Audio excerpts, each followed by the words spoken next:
ভাবে আমি রাজনীতি করি, আমি যদি মনে করি আশিক আলী খানের স্কুলের সাথে কম্পিটিশনে আরেকটি করব, আরেকটি করুন, করার সুযোগ দেন।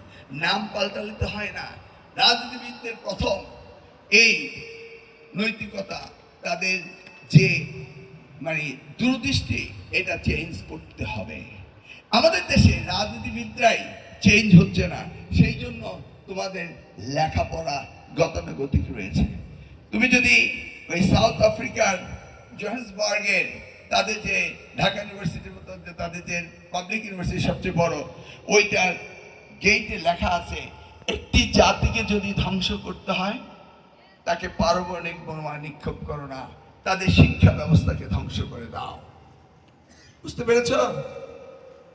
আজকে আমাদের শিক্ষা ব্যবস্থাকে ধ্বংস করে দেওয়া হয়েছে বলেই আজকে আমরা জুবাইর দেখতে পাই না, জাহিদ দেখতে পাই না।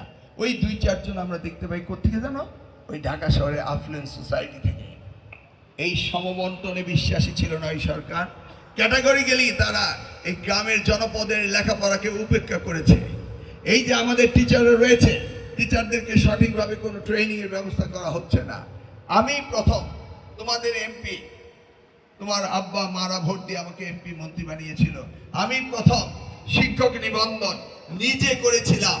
কারণ আমি চাই যারা শিক্ষক হবে তারা যেন শিক্ষকতার যোগ্যতা রাখে।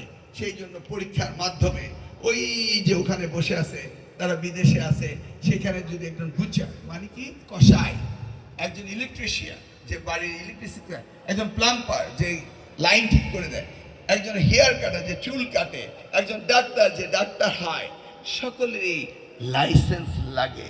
বুঝতে পারছো তো? যেন তারা পাস মানে ওই কাজটি দক্ষতার সাথে জানে।